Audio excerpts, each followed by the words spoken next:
Hi guys, I hope you're doing well wherever you are tuning into this video. I hope you're doing well wherever you are on your stroke rehabilitation journey. I know it can be quite challenging because I've been there myself 17 years ago when I was 17 years old. And I'm doing fortnightly community calls now, and the topic for this fortnight is stop trying to fit into places that you've outgrown. Because I know as a stroke survivor, you can develop a sort of fear thinking you're not good enough to, have new friends or get a job or be able to drive and so on and so on. But like fitting in with an old friend or old groups of friends that you no longer feel comfortable around can be quite detrimental. And it can be quite fearful thinking maybe it's not good for you, you need to take a step away from them. Or actually spending too much time with family, because I know family is the number one support system after you've had a stroke and going forwards. And after a while, they can try to hold on, but you need to learn tactics to step away from family so that you can grow into your new self and learn independence and so forth.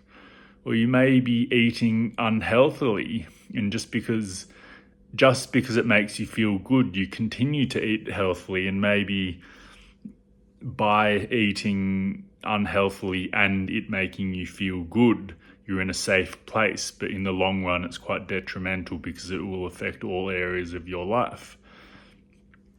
But today I'd like to talk to you about the first and last point in a little bit more detail.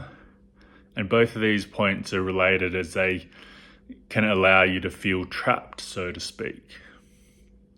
But have you ever spent weeks or months or even years with certain people who you originally thought were your friends?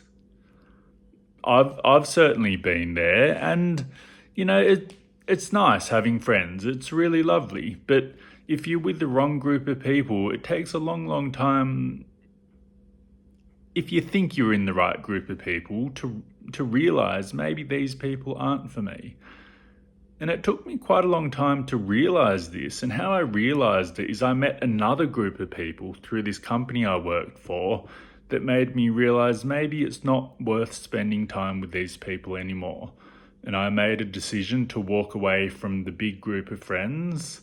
And then I entered a new group of friends of only about one or two.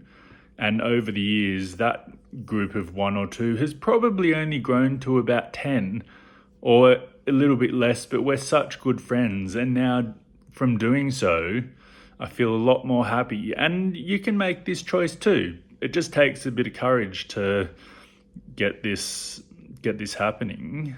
And yeah, so this is very normal to have fear attached to this when it comes to thinking you'd lose them as friends and won't make new ones. And the same goes for allowing yourself to spend too much time in your depressive or negative frame of mind for too long. Because I know that was another point. Spending too much time in your negative frame of mind or even depressive frame of mind can be very detrimental, and that just continues you spiraling down into more and more negative thoughts, which will lead to more unhealthy eating and staying in the same group of people and not exercising and on and on and on. So by seeking support, even seeking doctors to give you the right medication, that can help a lot as well. But I'd like to give you an example when I wholeheartedly took my mental health seriously while studying and developing a morning routine. Because I was depressed,